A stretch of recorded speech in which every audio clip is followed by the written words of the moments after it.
Assalamualaikum warahmatullahi wabarakatuh. Shalom, Om Swastiastu, Namo Buddhaya. Salam kebajikan, salam sejahtera bagi kita semua. Alhamdulillahirabbil alamin wa bihi nasta'in wa ala umuri dunya waddin.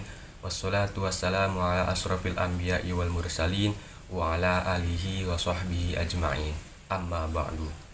Yang saya hormati Bapak Muhammad Teguh Setiadi, SE, MM, CTMP, CMC, CPGAM, CPLM, CIB, selaku dosen pengampu mata kuliah Teori Ekonomi. Di sini saya Akbar Prasetyo dari kelas RA5 Manajemen Universitas Primagraha akan membahas ulang terkait materi dari awal pertemuan hingga materi sebelum UTS tiba. Adapun materi yang pertama yaitu mengenai konsep dasar ekonomi mikro. Ekonomi mikro merupakan cabang ilmu ekonomi yang mempelajari aktivitas ekonomi pada tingkat individu atau unit terkecil. Contohnya seperti konsumen dan juga produsen.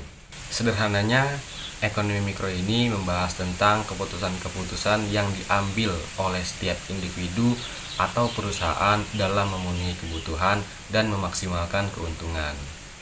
Adapun konsep dasar ekonomi mikro yaitu ada permintaan, penawaran, harga keseimbangan, elastisitas, biaya produksi, keuntungan, struktur pasar, teori utilitas, dan teori produksi. Selanjutnya yaitu ada tujuan mempelajari ekonomi mikro. Yang pertama, memahami perilaku ekonomi.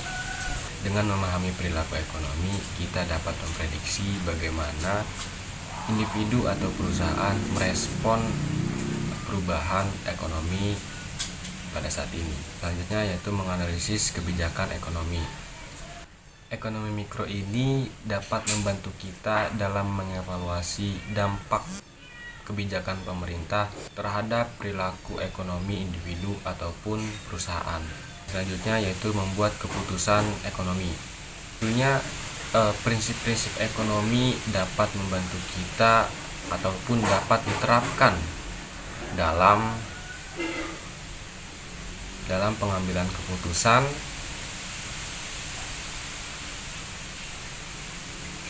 Prinsip-prinsip ekonomi mikro tentunya dapat diterapkan dalam pengambilan keputusan ekonomi, baik itu dalam kehidupan sehari-hari maupun dalam dunia bisnis. Selanjutnya yaitu ada contoh penerapan ekonomi mikro.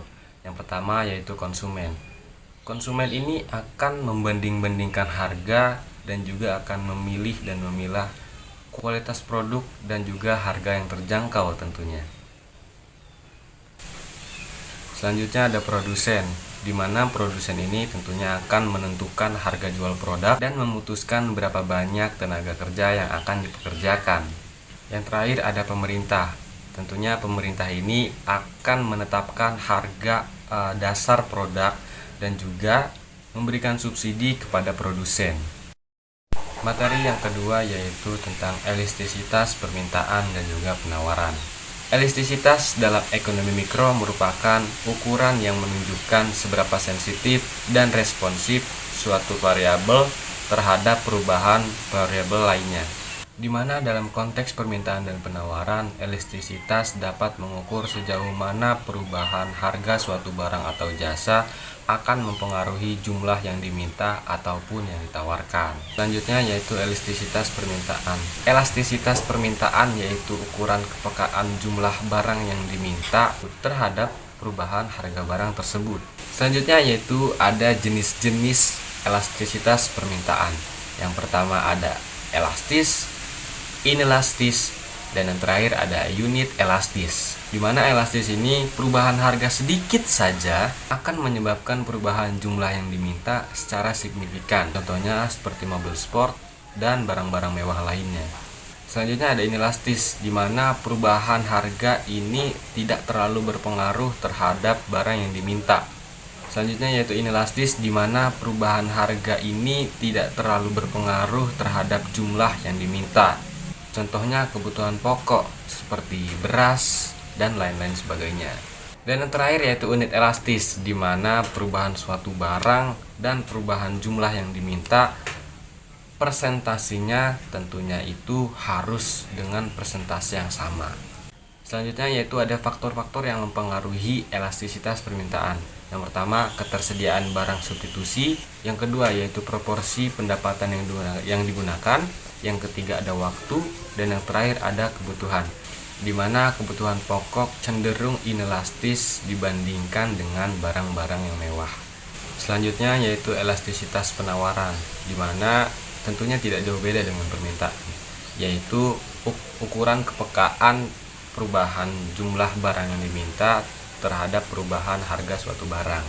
Jenis-jenis dalam elastisitas penawaran sama halnya dengan jenis-jenis yang ada dalam elastisitas permintaan, di mana yang membedakan hanya faktor yang mempengaruhi elastisitas penawaran ini, di mana faktor-faktornya yaitu ketersediaan faktor produksi, yang kedua ada waktu, dan yang terakhir yaitu ada teknologi, di mana perkembangan teknologi dapat meningkatkan elastisitas penawaran. Selanjutnya di sini saya akan memberikan contoh penerapan terhadap produsen minuman bersoda. Jika produsen minuman bersoda ingin meningkatkan keuntungan, tentunya mereka perlu mempertimbangkan elastisitas permintaan terhadap jumlah produk mereka.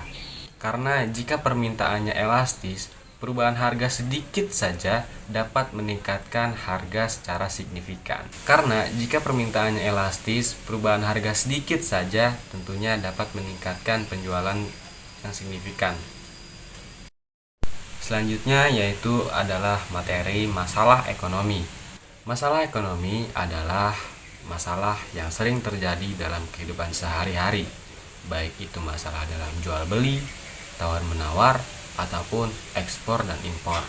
Dalam kehidupan saat ini, terutama di Indonesia, terdapat beberapa masalah ekonomi yang terjadi, seperti pengangguran, kemiskinan, harga, profit, inflasi, hutang, dan lain-lain sebagainya. Masalah pokok ekonomi terbagi menjadi dua. Yang pertama yaitu masalah ekonomi klasik atau tradisional, dan yang kedua yaitu masalah ekonomi modern. Masalah pokok ekonomi klasik yaitu merupakan suatu masalah yang muncul ketika sumber daya yang digunakan terbatas dalam memenuhi permintaan. Masalah ini tentunya selalu muncul karena tentunya kebutuhan manusia itu tak terbatas, namun sumber dayanya yang sangat terbatas. Selanjutnya yaitu masalah ekonomi modern, di mana permasalahan ekonomi modern ini terdiri dari beberapa pilihan. Yang pertama tentang barang dan jasa apa saja yang digunakan atau diproduksi. Yang kedua, berapa banyak jumlah yang diproduksi atau yang akan diproduksi. Yang ketiga, bagaimana caranya memproduksi. Dan yang terakhir, untuk siapa barang itu diproduksi. Selanjutnya yaitu materi tentang teori permintaan dan juga penawaran, di mana teori permintaan dan penawaran ini merupakan sebuah konsep dasar ilmu ekonomi yang menjelaskan tentang interaksi antara pembeli atau konsumen dan penjual atau produsen di sebuah pasar. Di dalam teori permintaan dan penawaran memiliki 3 poin. Yang pertama yaitu ada pengertian, yang kedua ada hukum permintaan dan penawaran, dan yang terakhir ada kurva permintaan dan penawaran. Di mana pengertian permintaan yaitu adalah jumlah suatu barang atau jasa yang diinginkan dan mampu dibeli oleh konsumen dalam tingkat harga pada suatu periode tertentu. Adapun hukum permintaan secara umum yaitu ketika semakin tinggi harga suatu barang, semakin sedikit pula jumlah yang diminta. Begitupun sebaliknya. Ini disebabkan karena ketika harga itu naik, daya beli konsumen cenderung menurun. Selanjutnya yaitu kurva permintaan, di mana kurva permintaan ini menggambarkan hubungan negatif antara harga dan juga jumlah yang diminta, di mana kurva ini cenderung menurun dari kiri atas ke kanan bawah. Adapun faktor-faktor yang mempengaruhi permintaan itu sendiri yaitu yang pertama ada barang itu sendiri, yang kedua barang substitusi, yang ketiga pendapatan konsumen, yang keempat jumlah penduduk, yang kelima preferensi konsumen, dan yang terakhir adalah ekspektasi konsumen. Selanjutnya yaitu ada penawaran. Penawaran ini adalah suatu jumlah barang atau jasa yang bersedia dan siap dijual oleh produsen dalam berbagai tingkat harga pada periode tertentu.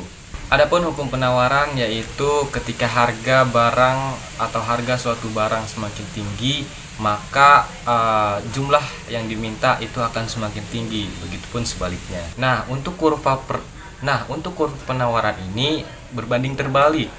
Kalau kurva pada permintaan itu berhubungan negatif, kurva pada penawaran ini menggambarkan hubungan yang positif, di mana kurvanya ini cenderung naik dari kiri bawah ke kanan atas. Adapun faktor-faktor yang mempengaruhi penawaran itu sendiri yaitu diantaranya harga barang itu sendiri, harga faktor produksi, teknologi produksi, jumlah produsen, dan ekspektasi produsen tentunya. Di dalam teori permintaan dan penawaran ini ada yang namanya keseimbangan pasar, di mana keseimbangan pasar ini terjadi ketika barang yang diminta atau suatu produk yang diminta itu sama dengan jumlah yang ditawarkan. Adapun contoh yang dapat diberikan yaitu pada saat kenaikan harga BBM, di mana ketika harga BBM itu naik, daya beli konsumen akan cenderung menurun, sehingga permintaan terhadap barang lainnya juga ikut menurun. Materi selanjutnya yaitu tentang teori produksi. Teori produksi adalah cabang ilmu ekonomi yang mempelajari bagaimana faktor-faktor produksi seperti tanah, tenaga kerja, modal, dan teknologi dikombinasikan untuk menghasilkan barang atau jasa. Adapun tujuan utama dari teori produksi adalah untuk memahami bagaimana produsen dapat memaksimalkan output atau produksi dengan menggunakan input atau faktor produksi yang terbatas. Di sini saya akan memberikan contoh penerapan teori produksi dalam dunia nyata. Yang pertama, dalam perusahaan manufaktur. Perusahaan manufaktur menggunakan teori produksi untuk menentukan jumlah tenaga kerja, mesin, dan bahan baku yang optimal untuk menghasilkan produk tertentu. Yang kedua, pada sektor pertanian.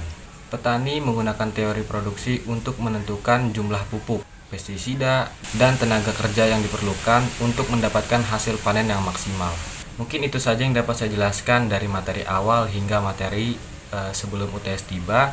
Adapun kesimpulan yang dapat saya simpulkan yaitu ekonomi mikro memberikan kita pemahaman mendalam tentang bagaimana individu membuat keputusan ekonomi dalam kondisi sumber daya yang terbatas. Konsep-konsep seperti permintaan, penawaran, biaya produksi, dan struktur pasar menjadi dasar dalam menganalisis perilaku ekonomi. Secara garis besar, setiap keputusan ekonomi memiliki konsekuensi, dan pasar adalah mekanisme alokasi yang efisien, atau meski tidak sempurna, pemerintah memiliki peran penting dalam mengatur perekonomian. Ekonomi ini bersifat dinamis, dan ekonomi mikro sangat relevan dalam kehidupan sehari-hari.